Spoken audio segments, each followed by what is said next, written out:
पे जान भी कुर्बान है, वो इस पे दिल कुर्बान, इस पे जान भी कुर्बान है। तेरा पाकिस्तान है, ये मेरा पाकिस्तान है, तेरा पाकिस्तान है, ये मेरा पाकिस्तान। बिस्मिल्लाहिर्रहमानिर्रहीम। इय्याका नअबुदु व इय्याका नस्तईन। शाह फैसल कॉलोनी के शहरियों,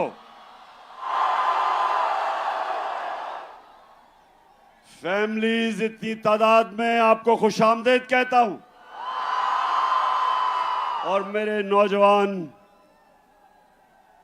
मैं इस शानदार इस्तकबाल का फिर से शुक्रिया अदा करता हूं।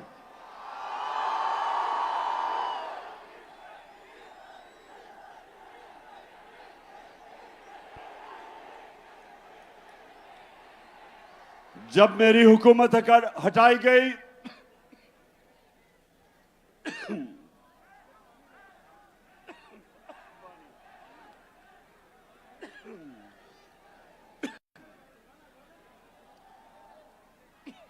पे जान भी कुर्बान है, वो इस पे दिल कुर्बान, इस भी कुर्बान। जब एक बैरूनी साजिश के तहत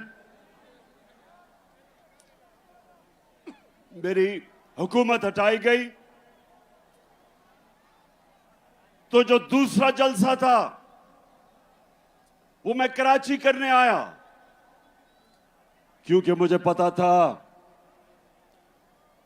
कि इस मुल्क में सियासी तहरीकें हमेशा कराची से शुरू हुई।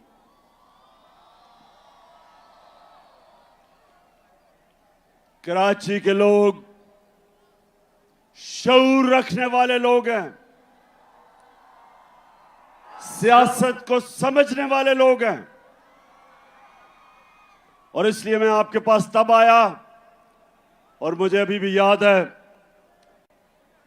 कि मज़ार कायद पे जिस तरह मेरी कराची की आवाम निकली और मेरी हौसला अफजाई की, मैं उसका भी आज शुक्रिया अदा करना चाहता हूं आपका। अब 2 बाई इलेक्शन है इतवार को, 2 बाय इलेक्शन हो रहे हैं इतवार को, मलीर में और कुरंगी में। तो मैं आज इधर शाह फैसल कॉलोनी में खड़े होकर सारे पाकिस्तान को कह रहा हूं, सारे मुल्क को मैं आज पैगाम दे रहा हूं कि ये इलेक्शन नहीं हो रहे, ये मुल्क का रेफरेंडम हो रहा है, ये मुल्क का फैसला होने जा रहा है। मेरे पाकिस्तानियों, एक मुल्क जो अल्लाह ने हमें एक तोहफा दिया था पाकिस्तान का, वो आज एक फैसला कुन वक्त पे खड़ा है। एक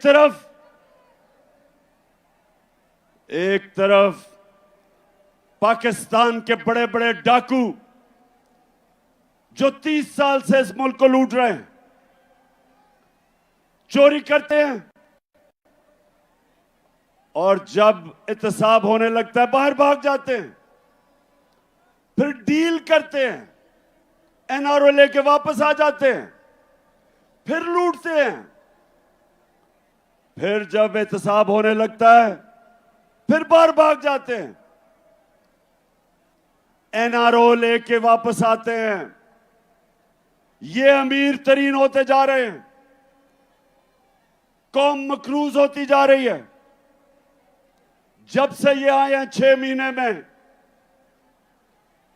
और कराची के लोगों, आप शऊर रखने वाले लोगों, ये पाकिस्तान का फाइनेंशियल कैपिटल है।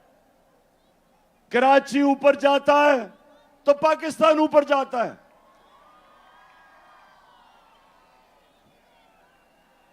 और जब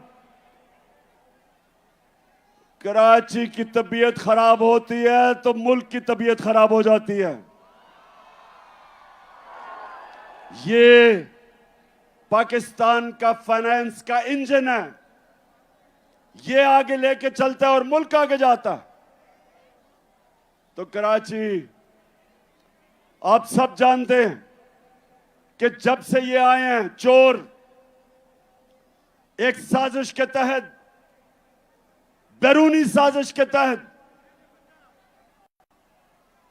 और जब से ये मुल्क के ऊपर मुसल्लत किए गए, महंगाई के सारे रिकॉर्ड टूट गए। 50 साल में मुल्क की सबसे ज्यादा महंगाई। यहां फैमिलीज बैठी हैं, जब बिजली के बिल आते हैं तो आप सब जानते हैं कि कभी इस मुल्क के अंदर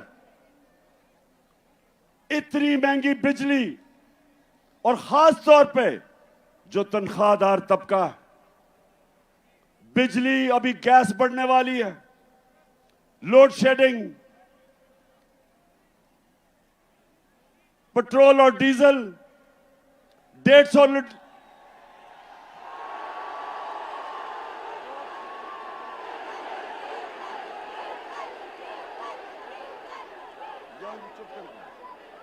जब हम छोड़ के गए थे 6 महीने पहले, तकरीबन 150 रुपए का 1 लीटर पेट्रोल और 150 रुपए का डीजल। ठीक कह रहे हो, फजलुर रहमान भी 150 रुपए का था। और उसके बाद एक एक चीज महंगी। आटा 55 रुपए किलो पे छोड़ के गए थे, आज 100 रुपए से ऊपर है। तो क्या मुल्क में क़यामत आई कि महंगाई आसमानों पे, बेरोजगारी बढ़ रही। आज मैं फिर से कहता हूं, तनख्वाहदार तबकों के लिए, उनके पास तनख्वाहें नहीं बिल देने के लिए, और जबकि कौम गरीब हो रही, कौम मुश्किल में मकरूज, रुपया 30% रुपया गिरा है। मेरे कराची के लोगों, जब रुपया 30% गिरता है डॉलर के मुकाबले में, तो आप ये समझें कि अगर आप बैंक में आपका 100 रुपया पड़ा था, उसकी सिर्फ 70 रुपया रह जाता है। और ये जिनके बाहर अरबों डॉलर बाहर पड़े हैं, इनकी दौलत में इजाफा हो जाता है, क्योंकि डॉलर ऊपर चला जाता है। ये 30% ऊपर, मुल्क 30% नीचे। तो सवाल यह है कि जिन लोगों ने इनको हमारे ऊपर मुसल्लत किया, आज सारी कौम सवाल पूछ रही है कि जो आपने साजिश करके इन चोरों को हमारे ऊपर बिठाया, तारीख, इस मुल्क की तारीख आपको नहीं भूलेगी। ये कौम आपको नहीं भूलेगी जो आपने जुल्म किया इस कौम के साथ। दुश्मन भी ना करे, दुश्मन भी वो नुकसान नहीं पहुंचा सकता था पाकिस्तान का, जो इन चोरों को हमारे ऊपर मुसल्लत करके नुकसान पहुंचाया। तो ये रेफरेंडम है, परसों जो इलेक्शन है, 8 जगह मैं इलेक्शन इसलिए लड़ा हूं कि मैं अपनी कौम को बताना चाहता हूं कि हमने फैसला करना है। क्या हमने भेड़ बकरियों की तरह इनकी गुलामी करनी है, चोरों की, या एक आजाद कौम की तरह, एक खुददार कौम की तरह अपने पैर पे खड़ा होना है, हकीकी आजादी लेनी है अपनी। क्योंकि मेरे पाकिस्तानियों, सिर्फ आजाद इंसानों की परवाज ऊपर होती है। मैं वो पाकिस्तानी हूं, अल्लाह ने मेरे से बेहतर टैलेंटेड खिलाड़ी थे क्रिकेट में, मेरे से ज्यादा पैसे वाले लोग थे जो मेरे से ज्यादा अस्पताल बना सकते थे। पॉलिटिक्स में मेरे से ऐसे लोग थे जिनकी खानदान पॉलिटिक्स में थे, मेरा तो कोई खानदान पॉलिटिक्स में नहीं था। लेकिन मेरे पाकिस्तानी अल्लाह ने कामयाबी मुझे इसलिए दी क्योंकि मैं एक आजाद इंसान हूं, मैं आजाद हूं, मैंने किसी की गुलामी नहीं की। मैं ला इलाहा इल्लल्लाह,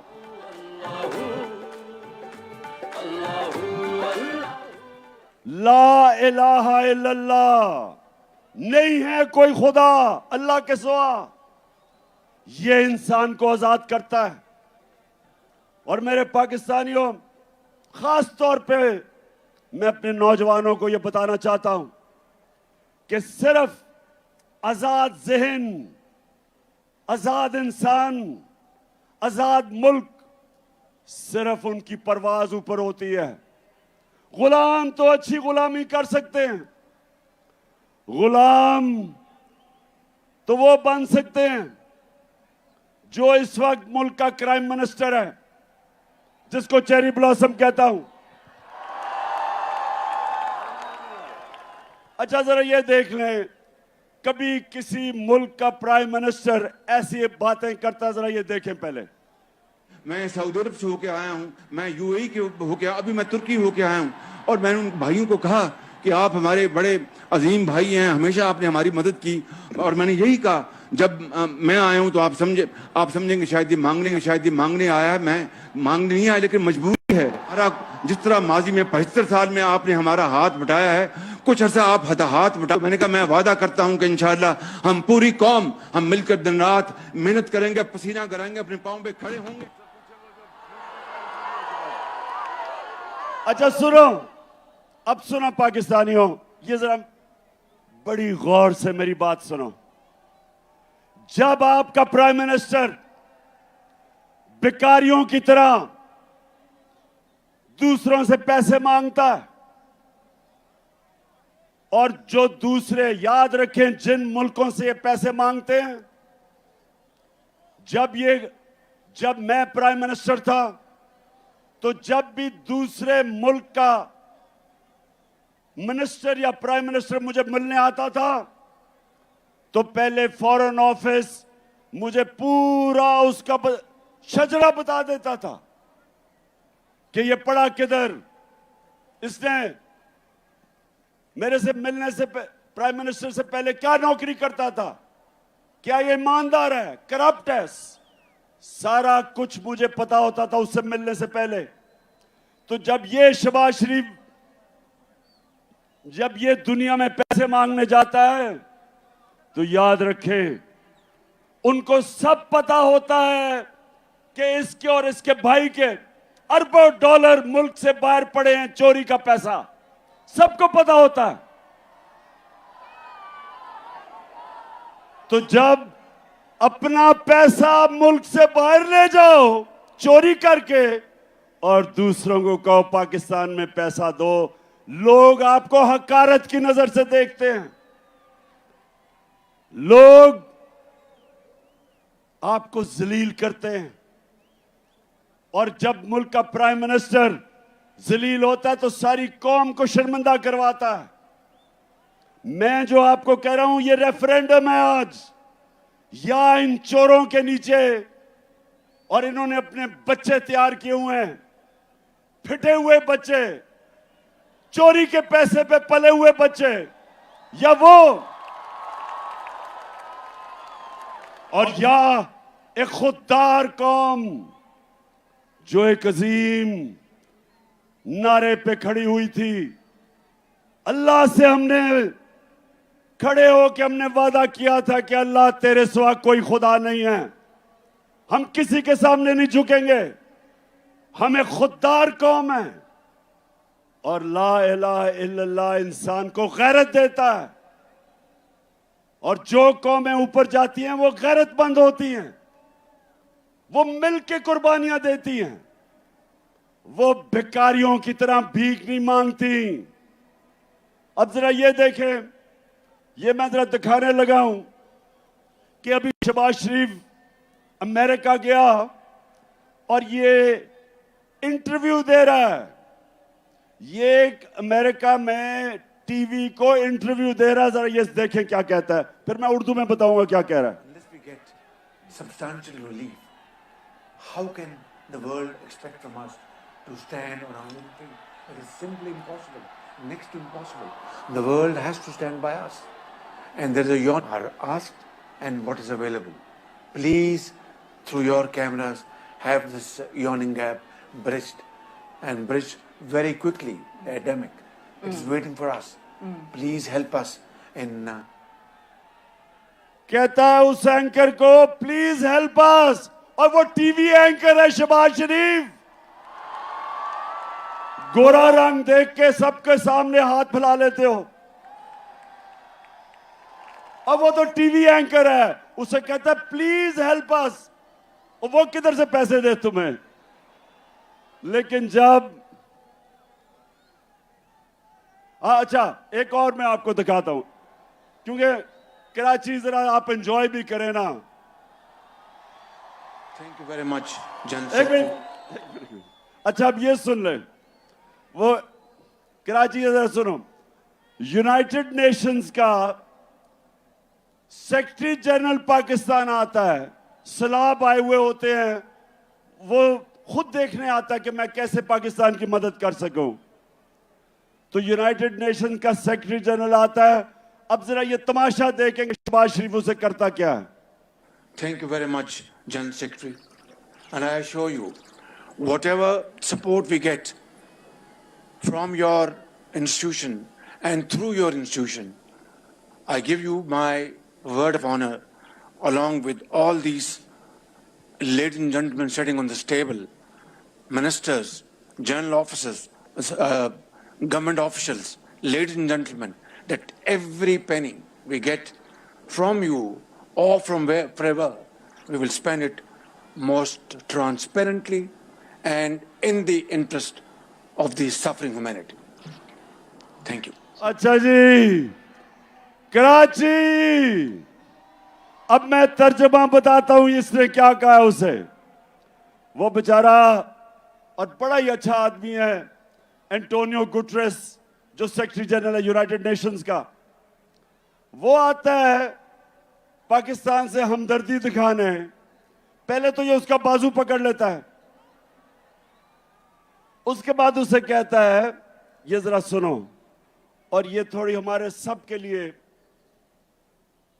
मैं पाकिस्तानी होते हुए हम सब के लिए शर्मिंदगी है। उसे पता है क्या कहता है? उसे कहता है जो भी पैसा आप हमें देंगे, मैं आपसे वादा करता हूं वो हम चोरी नहीं करेंगे, हम ईमानदारी से खर्च करेंगे। सितम के कोहे गरा रूई की तरह उड़ जाएंगे हम महकूमों के पांव तले। अच्छा अभी, अच्छा जरा एक मिनट, उसके बाद वो नवाज का भी, अच्छा जरा नहीं नवाज वाले नहीं। अच्छा ये जरा एक और आप देखें, हमारा प्राइम मिनिस्टर ये शहबाज शरीफ जाता है वो सदर पुतिन से मिलने, रूस वाले से। जरा आप ये जरा देखें कि उसके सामने ये जब मिलने जाता है तो क्या होता है। Some news from overseas. The Prime Minister of Pakistan met with Vladimir Putin, and it looked like he was really struggling with his translation headphones. Take a look at this.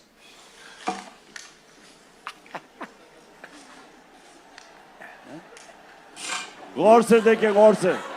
There you go. Уважаемый господин премьер-министр,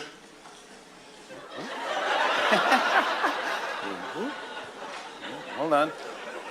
can somebody help me? Yeah, there you go. There you go.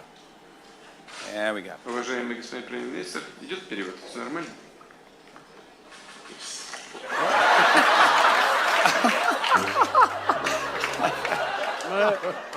That guy is the leader of 220 million people. I just want to let you know. And then he अच्छा मैं बस अब ये क्या आप देख रहे थे? अब आपको मतलब समझ आ गया कि काम पे टांगती कैसे हैं? पुतिन के सामने ऐसे बैठा है जैसे हेडमास्टर के सामने बेचारा स्कूल का बच्चा बैठा हुआ है। और ये होता है पाकिस्तानियों, जब एक बैरून मुल्क के साजिश के तहत एक आदमी को जिसको सजा होनी थी, इसको और इसके बेटे को FIA केस के अंदर 16 अरब रुपए की जो चोरी पकड़ी गई थी, इसको सजा होनी थी, बजाय सजा होने के बचाया गया इसे और इसको ऊपर बैठा दिया। और इससे आज पाकिस्तान को उधर पहुंचाया जिधर ये खुद अमेरिका में कह रहा है कि अब हम अपने कर्जे वापस नहीं कर सकेंगे। वो जो भी इंटरव्यू दे रहा था कि हमारी मदद करो, हम अपने कर्जे वापस नहीं कर सकते, तो कौन सी क़यामत आई थी 6 महीने पहले? ये पाकिस्तान की जो हर साल शाया होती है इकोनॉमिक सर्वे ऑफ पाकिस्तान, जो इन्होंने इस हुकूमत ने शाया की। कराची गौर से सुनो, आप शऊर वाले लोग हो। इकोनॉमिक सर्वे के मुताबिक 17 साल के बाद हमारे आखिरी 2 सालों में पाकिस्तान की जो ग्रोथ रेट, मतलब कि जो हमारी माइशत तरक्की कर रही थी, वो 17 साल के बाद बेहतरीन परफॉर्मेंस थी। 5.7% और 6%। ये 17 साल के बाद हमारी इकोनॉमी बेहतरीन परफॉर्मेंस कर रही थी। वर्ल्ड बैंक के मुताबिक सारे बर्रे सगीर में सबसे ज्यादा रोजगार जिस मुल्क में था कोरोना के बाद, वो पाकिस्तान में था। World Economic Forum, World Health Organization, The Economist, दुनिया के इदारों ने तस्लीम किया कि पाकिस्तान वो 3 मुल्कों में था जिसने सबसे बेहतरीन तरीके से कोरोना से अपने लोगों को भी बचाया, अपनी माइशत को भी बचाया, अपने गरीबों को बचाया। ये इंटरनेशनली माना कि पाकिस्तान का जो एहसास का प्रोग्राम था, जिसमें हमने अपने गरीबों को कोरोना की लॉकडाउन की तबाही से बचाया, ये दुनिया ने माना। तो मैं फिर से सवाल पूछता हूं कि ये साजिश जिन्होंने करके इन चोरों को हमारे ऊपर मुसल्लत किया था, तारीख आपको नहीं भूलेगी। ये कौम जो मुश्किलात का सामना कर रही है नहीं भूलेगी। और इंशाअल्लाह जो मैं आपसे सबसे उम्मीद रखता हूं, ये जो परसों बाय इलेक्शन आ रहे हैं, इस इलेक्शन के अंदर कौम ने रेफरेंडम करना है, बताना है कि हम इस इंपोर्टेड हुकूमत को मंजूर नहीं करते। हम इन चोरों को जो 30 साल से 2 बड़े बड़े डाकू खानदान जो चोरी करके पैसा बाहर लेके जा रहे थे, हम कभी इनको कबूल नहीं करेंगे। और मैं इसके साथ आज सबको बता दूं कि इंशाअल्लाह इस मुल्क की तारीख का सबसे बड़ा जो मैं मार्च करने लगा हूं, जिसकी मैं कॉल देने लगा हूं, इस मुल्क की सबसे बड़ी मुजाहरा होगा। इस मुल्क की तारीख, अवाम का समुंदर निकलेगा हमारे साथ और सबको बताएगा, सारों को पैगाम देगा इस मुल्क में कि कौम किधर खड़ी है आज, कि कौम इसको सियासत नहीं समझ रही, हम अपनी हकीकी आजादी की जहाद समझ रहे हैं। और कराची, आप तो माशाल्लाह वो लोग हो जो हमेशा, जिस तरह मैंने शुरू में कहा, सारी सियासी तहरीकें जो शुरू होती थी हमेशा कराची से शुरू होती थी। और अब जो मैं, हमारे साथ ही बैठते थे एमक्यूएम वाले, मैं एमक्यूएम से पूछता हूं कि क्या अब आप खुश हैं जरदारी के साथ बैठ के? क्या वो आपके मसले हल कर दिए? क्या जरदारी ने कराची के मसले हल कर दिए? बताएं, कराची बताओ।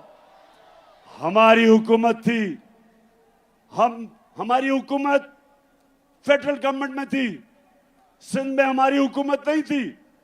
उसके बावजूद हमने कराची सर्कुलर रेलवे का शुरू किया, एक्निक से पास किया, हमने ग्रीन लाइन शुरू की, बस सर्विस।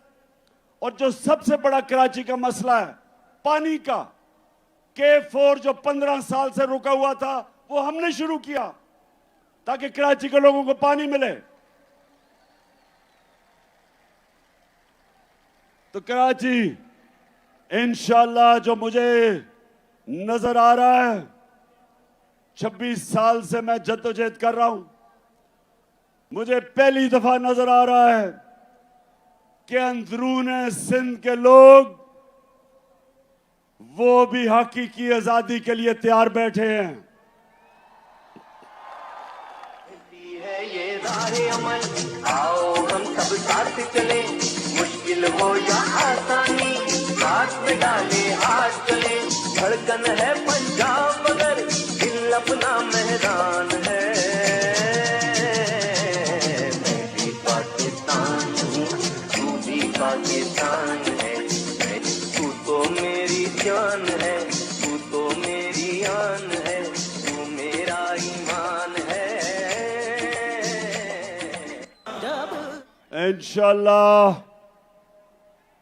अंदरूने सिंध के लोग तैयार हो जाओ। मैं ये मार्च से फारग हो लूं, मेरा फिर पूरा रुख अंदरूने सिंध पे है, और फिर कराची भी आऊंगा। और मेरा ये अज़म है कि ये जो जरदारी माफिया जिसने अंदरूने सिंध के लोगों को गुलाम बनाया हुआ है, मेरे सिंधी भाइयों तैयार हो जाओ। इंशाल्लाह मैं जब तक सिंध में अब दौरा करूंगा, एक एक डिस्ट्रिक्ट में जाऊंगा, अपने सिंध के लोगों को खड़ा करूंगा, और ये अजाब, ये जो बीमारी लगी हुई है जरदारी की सिंध को, ये इंशाल्लाह इससे आजाद करेंगे। अच्छा, आप कराची, अभी मैं जरा एक दो और आपको वीडियोस दिखाना चाहता हूं। मैं जरा अब गौर से आपने वीडियो देखनी है। मैं इसलिए बार बार दिखाता हूं हर जलसे में, क्योंकि अभी मरियम कहती कि ओहो मैं तो बेकसूर थी, और मैं बाइज्जत बरी हो गई हूं। उधर इसहाक डार कहता है मैं बाइज्जत बरी हो गया हूं। अब नवाज शरीफ बाइज्जत बरी हो जाएगा, और इस NRO 2 में जरदारी भी बाइज्जत बरी हो जाएगा। सिर्फ बेचारे छोटे छोटे चोर पकड़े जाएंगे पाकिस्तान में। सिर्फ वो साइकिल चोर, स्कूटर चोर, मोटरसाइकिल चोर, बेचारे, उनके अलावा कोई बड़ा डाकू इस निजाम के अंदर नहीं पकड़ा जाएगा। तो जब मरियम कहती है, अब आपने गौर से देखना, ये मरियम कहती है जी मेरे से तो बड़ा जुल्म हुआ, मैं तो बेकसूर हूं, देखे ना ये इमरान खान कितना जालिम आदमी है। मरियम बीबी, सारी कौम से झूठ ना बोले। आपके जब हमने पूछा आपसे आज से 10 साल पहले कि 4 बड़े बड़े महलात लंदन के सबसे महंगे इलाके में, मेफेयर जो है सबसे महंगा इलाका है लंदन का, उधर 4 बड़े बड़े महलात इन्होंने खरीदे हुए थे। तो जब मैंने उससे पूछा कि बताओ कि ये महलात किधर से आए, कौन से पैसे से आए, तो मरियम क्या कहती है ये जरा देखें। 10 साल पहले इस तरह मुझे लगा कि आप लोगों को बेवकूफ नहीं बना सकते। मेरी सेंट्रल लंदन में प्रॉपर्टीज तो दूर की बात है, मेरी पाकिस्तान में भी कोई प्रॉपर्टी नहीं है। मैं अपने वालिद के साथ है और मुझे समझ नहीं आई कि मेरी और मेरी वालदा की और बहन भाइयों की प्रॉपर्टीज ये कहाँ से निकाल के ले आए हैं। मेरे नाम पाकिस्तान में कोई प्रॉपर्टी नहीं है, ये तो इंग्लैंड की बात है। सुन लिया। अब ये कब था? ये था 2014 में। बेचारी मरियम को नहीं पता था कि अल्लाह अल हक है और वो सच सामने ले आता है। 2 साल के बाद एक इंटरनेशनल इंकशाफ हुआ, पैनामा पेपर्स। पैनामा में जो इन्होंने ऑफशोर कंपनीज लेके बड़े बड़े दुनिया के वजीरों ने, प्राइम मिनिस्टर ने छुपाए हुए थे अपने असासे, उसे नहीं पता था कि वो इंकशाफ हो जाएगा और वो एकदम इनका नाम आ जाएगा कि जी मरियम के नाम पे वो 4 बड़े बड़े महलात हैं। तो पहले कहती कि लंदन तो छोड़ो, पाकिस्तान में भी कोई प्रॉपर्टी नहीं है। अब जब इंकशाफ होता है तो मरियम का भाई हुसैन शरीफ क्या कहता है, सुने। मैं इस बात को तस्लीम करता हूँ कि अल्हम्दुलिल्लाह पाक लेन के ऊपर जो अपार्टमेंट्स हैं वो अल्हम्दुलिल्लाह हमारे हैं। मैं इस बात को तस्लीम करता हूँ कि उनको ऑफशोर कंपनीज नेस्कॉल लिमिटेड और नीलसन लिमिटेड जो है उनको ओन करती हैं। और मैं आपको ये भी अर्ज करता हूँ उनको होल्ड कर रही है इस वक्त मरियम नवाज शरीफ, मेरी हमशीरा जो है। ठीक है जी, ठीक है। सुन लिया सबने। कहती कोई प्रॉपर्टी नहीं है। भाई जब पकड़े गए तो उन्होंने कहा जनाब ये तो मेरी बहन मालिक है इन 4 बड़े बड़े फ्लैट्स की। तो जब ये पता चला कराची, फिर क्या हुआ? अब मरियम ने देखा कि अगर मरियम के पास तो पैसा ही नहीं था लेने के लिए, तो वो क्या कहती? अब वो अगर बाप का नाम लेती तो बाप के पास तो खुद उसने पैसा नहीं दिखाया, इसका मतलब चोरी का पैसा था। तो मरियम को बड़ा एक जबरदस्त आइडिया आया। उसने कहा हमारा दादा बहुत पैसे वाले था, अरबोपति था हमारा दादा। अब दादे से कौन पूछेगा, वो तो दूसरी दुनिया में जा चुका था। तो ये सुने जरा मरियम क्या कहती है। हसन हुसैन के पास आज जो भी है वो एक अरबपति दादा के पोते हैं। उस अरबपति दादा के पोते हैं जो 1960s और 70s में पाकिस्तान का अमीर तरीन इंसान था। ये जो एसेट्स हैं, ये जो बिजनेस के लिए पैसा है, ये सारा दादा से डायरेक्टली बच्चों को ट्रांसफर हुआ। तो समझ गए, डायरेक्टली दादा ने बच्चों को पैसा दे दिया। दादा अरबपति था। अब कराची, अब दादा तो दुनिया में नहीं था, लेकिन वो दादा शहबाज शरीफ का बाप था। मरियम का दादा शहबाज शरीफ का बाप था। अब शहबाज शरीफ अपने बाप के मुतल्लिक क्या कह रहा है, ये सुने। मेरे खानदान को 22 खानदानों में शुमार नहीं होता था। मुझे इसके ऊपर बाइस फख्र है कि मेरे वालिद का ताल्लुक एक गरीब किसान के घराने से था, हिंदुस्तान से। वो तो कराची अल्लाह अल हक है, ये याद रखना। उसका वादा है, कि सच सामने आएगा। और अब जो मैं आप सबको आज कराची आया खास तौर पे कि मैं आप सबकी कुरंगी और मलीर खास तौर पे जिधर इलेक्शंस हैं, मैं आप सबकी ड्यूटी लगाने आया हूं। देखें, ये फैसला होने लगा आपके मुस्तकबिल का। एक तरफ ये चोर हैं जो यहां से चोरी करके पैसा बाहर मुल्क को लूटने आते हैं, एनआरओ लेते हैं और फिर बाहर चले जाते हैं। और दूसरी तरफ ये वक्त आ गया कि हम सब हक के लिए खड़े हों, अमर बिल मारूफ के लिए खड़े हों, जो शुरू में आयत पड़ी थी। अल्लाह का हुक्म है, अल्लाह का सबको हुक्म है कि अच्छाई हक के साथ खड़े हो और बुराई के खिलाफ खड़े हो। अल्लाह ने हमें किसी को इजाजत नहीं दी न्यूट्रल रहने की। उसने हमें सबको कहा कि अच्छाई के साथ खड़े हो, इन चोरों के साथ ना खड़े हो। ये इलेक्शन रेफरेंडम है और मैं अपनी सारी कौम को कह रहा हूं कि निकलना है। इसको आपने अपना इलेक्शन नहीं, एक जहाद समझनी है इन चोरों के खिलाफ। और मैं सबसे आपसे उम्मीद रखता हूं कि आपने अपनी पूरी कोशिश करनी है, क्योंकि ये इमरान खान अकेले ने ठेका नहीं लिया हुआ करप्शन के खिलाफ जंग लड़ने का, ये आपका भी है जिम्मेदारी। तू अड़ जा फिर से, तू डट जा फिर से, वो बल्ला घुमा।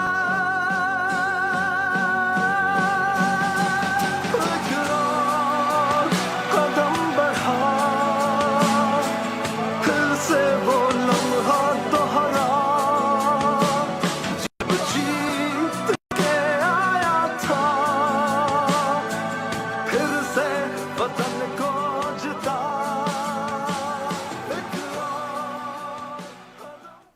तो मेरे पाकिस्तानियों, मैं सिर्फ आखिर में आपको एक बात कहना चाहता हूं।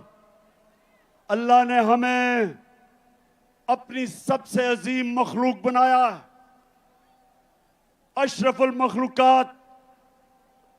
फरिश्तों को हुक्म दिया कि इंसान के सामने झुको, और जब शैतान ने कहा कि मैं आग का बना हुआ हूं, ये तो मिट्टी का बना हुआ है, मैं नहीं झुकता, तो अल्लाह ने कहा कि तुम्हें भी नहीं पता कि इंसान में मैंने क्या सलाहियतें दी हैं, क्या पावर दी है। मेरे पाकिस्तानियों, अपनी सलाहियतें पहचानो, अपनी ताकत पहचानो। आपका मुस्तकबिल इन चोरों के नीचे नहीं है। आपका मुस्तकबिल इन चोरों के नीचे सिर्फ उसके सामने जिल्लत है। आपका जो अजीम मकसद, अजीम नारे पे पाकिस्तान बना था, अजीम लीडर था कायदे आजम मोहम्मद अली जिन्ना, अजीम नजरियाती लीडर इलामा इकबाल थे। हमारा वो मुल्क होना था जो आज सारी मुसलमान दुनिया के सामने हमने एक मिसाल बननी थी। हम कभी भी नहीं बन सकते अगर ये चोर हमारे ऊपर बैठे रहें, जो अपने आप को भी जलील करते हैं, जिनमें गैरत नहीं है और सारी कौम को शर्मिंदा करवाते हैं। इसलिए मैं 6 महीने सारे मुल्क में फिर रहा हूं अपनी कौम को तैयार करने के लिए कि ये बाय इलेक्शन तो परसों है। मैं आपको कॉल देने लगा हूं और आपने सबने निकलना है अपने लिए, अपने बच्चों के लिए, अपने मुल्क के मुस्तकबिल के लिए। ये एक अजीम मुल्क है, सब कुछ दिया अल्लाह ने। तो अब आखिर में सब हाथ उठा के आपने मेरे साथ हल्फ ले लेना है, सबने मेरे साथ हल्फ लेना है। मैं यहां से पढ़ूंगा, आपने आवाज से बुलंद रिपीट करना है। टीवी पे जो लोग हमें देख रहे हैं वो भी हमारे साथ शरीक हो जाएं। बिस्मिल्लाहिर्रहमानिर्रहीम, हम हल्फ उठाते हैं कि हम पाकिस्तान के आइन की हमेशा पासदारी करेंगे। हम पाकिस्तान की खुद मुख्तारी का